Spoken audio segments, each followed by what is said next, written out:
Jadi kalau orang yang membanggakan dan beranggap orang pembohong itu tidak apa-apa, buat orang itu atau orang-orang itu berbohong itu bukan kejahatan, berbohong itu tidak masalah. Cuman PKI yang membenarkan itu. Jangankan berbohong, fitnah juga buat dia biasa, putar balik juga biasa. Jadi ya nggak heran saya. Jadi mau di akhir masa jabatan ada galau juga, ini juga, apalagi kalau Gibran tidak bisa tampil diajukan sebagai cawapres karena memang udah nggak wajar lah ya. Kenapa? Saya berani melihat dari mukanya saja, dan dia menghilang berapa tahun sejak SMA kelas 2 dia ke Singapura, itu bebenah mukanya muka orang itu narkoba itu. Dia ngapain coba? Sekolah apa? Berangkat SMA kelas 2, diam-diam sepi-sepi berapa tahun di Singapura, ke Australia. Apa sekolahnya? Pulang-pulang setara dengan SMK lah, berangkat kelas 2. Kenapa di sana dia rehabilitasi? Ya iya, rehab karena dia narkoba, mukanya muka narkoba ya.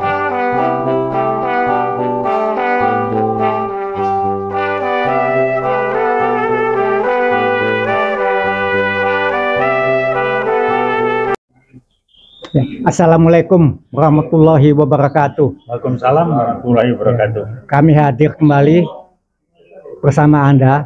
Di sini ada Bang TB dan saya sendiri, Buyung, dari UI Watch. Ada beberapa hal yang ingin kami sampaikan. Ya, banyak pertanyaan di UI Watch. Kenapa ya Jokowi seperti itu? Ya. Nah, setelah itu juga Prabowo membawa kemana Republik ini? Oke Bang, saya ingin nanya ke Abang nih. Itu Jokowi itu akhir-akhir ini, akhir jabatannya merasa galau yang saya lihat. Nah, bagaimana menurut pendapat Abang? Kita bisa lihat dari sisi yang mana lah ya. Di samping mukanya juga nggak jelas, galau, tapi di sisi lain dia melakukan hal-hal kejar tayang, istilahnya nguber waktu untuk menguntungkan dan menunjukkan bahwa dia memang PKI gaya baru. Contoh, Kepres 28 2024 dikeluarkan bulan Februari. Ya, itu yang mengatakan dalam G30S 65 PKI adalah korban, itu jelas. Dia nguber itu. Ini sangat jelas, nggak bisa dibungkiri. Jadi kalau ada orang yang bilang PKI Jokowi itu hormat, hebat, diterima duit berapa? Dua macam. Orang yang dukung Jokowi itu satu bego, maaf, otak didengkul, IQ 78, atau diterima duit, ada cuan, ada kepentingan. Cuman itu, nggak ada pilihan yang lain. Kenapa? Bagaimana orang pembohong dianggap tidak, orang berbohong dianggap nggak apa-apa, gimana? Jadi kalau orang yang membanggakan dan beranggap orang pembohong itu tidak apa-apa, buat orang itu atau orang-orang itu berbohong itu bukan kejahatan, berbohong itu tidak masalah. Cuman PKI yang membenarkan itu. Jangankan berbohong, fitnah juga buat dia biasa, putar balik juga biasa. Jadi ya nggak heran saya. Jadi mau di akhir masa jabatan ada galau juga, ini juga, apalagi kalau Gibran tidak bisa tampil diajukan sebagai cawapres karena memang udah nggak wajar lah ya. Kenapa? Saya berani melihat dari mukanya saja, dan dia menghilang berapa tahun sejak SMA kelas 2 dia ke Singapura, itu bebenah mukanya muka orang itu narkoba itu. Dia ngapain coba? Sekolah apa? Berangkat SMA kelas 2, diam-diam sepi-sepi berapa tahun di Singapura, ke Australia. Apa sekolahnya? Pulang-pulang setara dengan SMK lah, berangkat kelas 2. Kenapa di sana dia rehabilitasi? Ya iya, rehab karena dia narkoba, mukanya muka narkoba itu. Jadi udah jelas lah.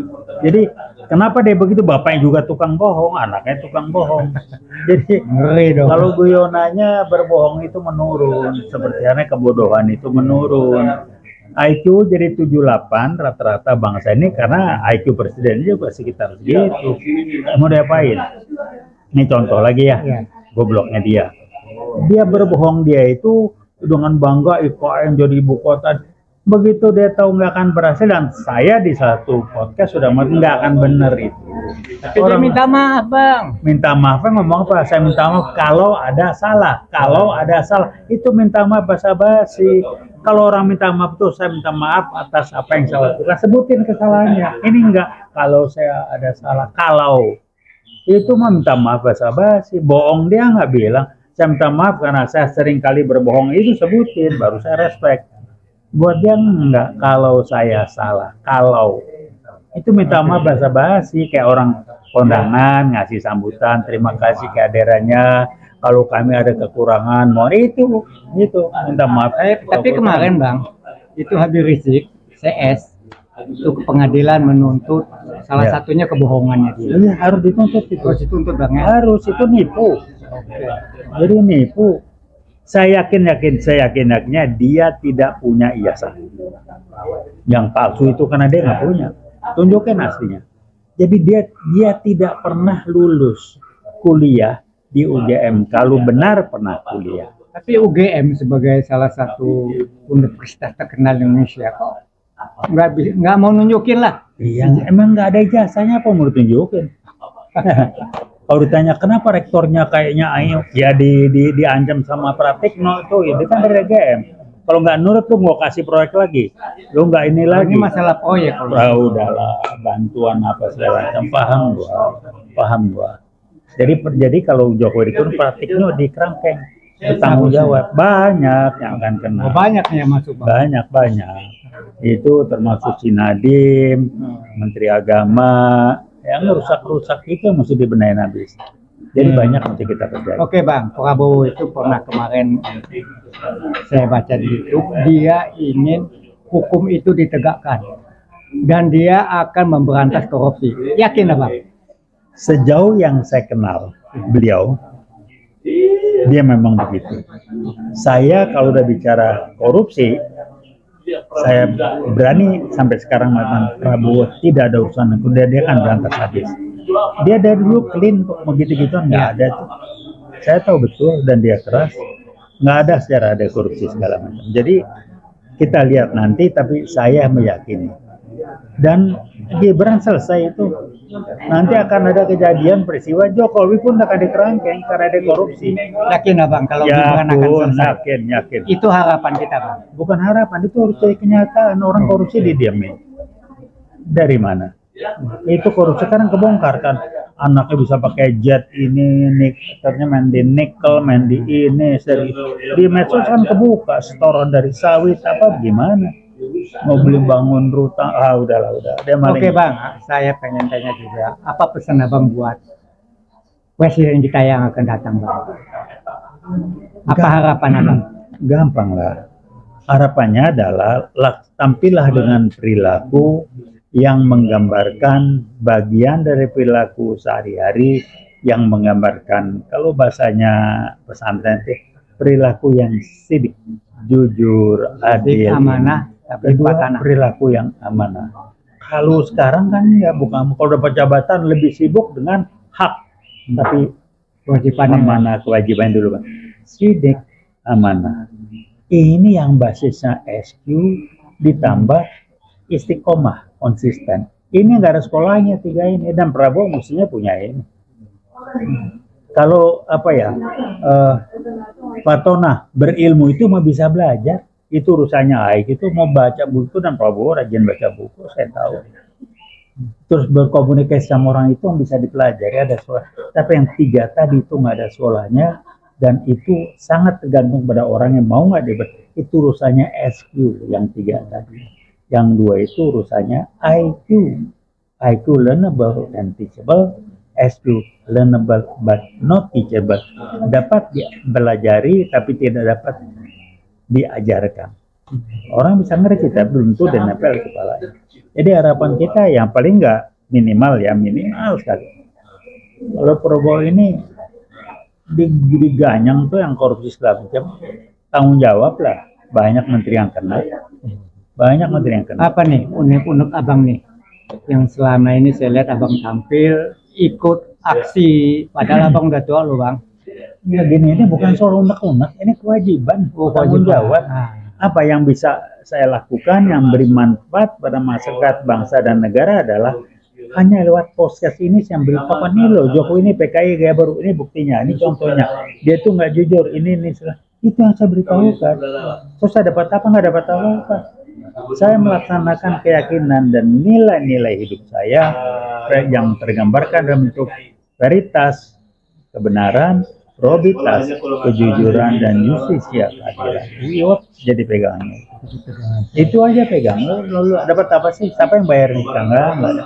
Bayarin kita percuma. Keluar duit bang ya. Iya, kalau kita dibayar percuma juga. Nggak ada gunanya. Itu aja sih. Jadi bohongnya Jokowi dipertanggungjawabkan. IKN itu kan begini-gini. Orang kalau bohong, tapi dia orangnya cerdas, IQ-nya tinggi, itu bohongnya lihainya hebat. Kita tahu dia, tapi kita masih wah jago deh ini bohong. Ini udah bego, bohongnya bego. IKN bukan saya, rakyat yang setuju. Dari mana omongannya? Boleh ngomong. Kalau saya DPR udah lah ya. DPR udah dikudeta, udah lah ya. Jadi Pak Jokowi kan DPR wakil rakyat Pak. Iya udah wakil partai juga wakil. Udah berhentilah. Ngomong begitu-begituan berhentilah. Lihat realita, jangan ngomong teori, jangan ngomong anak sekolah, itu ngomong anak sekolah. Ngomong realita kayak apa sekarang. Itu aja. Jadi Jokowi, jadi DPR itu tidak berfungsi sama sekali. Ya udah, dia namanya kudeta konstitusional, PKI kan begitu. Risetnya udah bilang, saya udah ngomong kali-kali. Kudeta konstitusional dibuat DPR tidak berkutik, dikendalikan. Kemudian institusi-institusi yang terkait hukum disusupi juga dikendalikan habis. Makanya salah satu mengatakan selamatkan Polri, karena dia disusupi duluan, kemudian instansi hukum yang lain disusupi. Hanya Kejaksaan Agung nggak berhasil mereka kendalikan. Itu aja kira-kira. Jadi paham. Nah ingat, nggak lama lagi Jokowi selesai formal sebagai jabatan. Hari loh bang, hanya berapa hari lagi? Iya tungguin aja, dia akan dikerangkeng. Apalagi Gibran juga nggak bisa apa-apain. Lu ngeles kemana? Hah? Tunggu waktu. Jadi kalau bikin statement, bukan adili Jokowi, bukan kerangkeng. Kok diadilin? Adilin Jokowi. Adilin bisa nggak dikerangkeng? Iyalah, adilin buat apa diadil, orang udah jelas. Kerangkeng. Oke bang. Seumur hidup. Terima kasih atas perhatiannya. Nah, demikian tadi dari Bang TV. Bukan sedikit sih, udah banyak lah yang beliau bicara. Tapi mungkin kali ini di akhir jabatannya Jokowi, kita berharap bahwa Jokowi itu dikerangkeng, bukan diadilin. Kalau diadilin bukan kan berharap, kami menuntut. Oh, menuntut malah lebih keras lagi. Lo berharap tuh doa gini, mudah-mudahan kami menuntut dengan people power Jokowi dikerangkeng. Oke, terima kasih atas perhatiannya. Assalamualaikum warahmatullahi wabarakatuh. Waalaikumsalam warahmatullahi wabarakatuh. Mantap.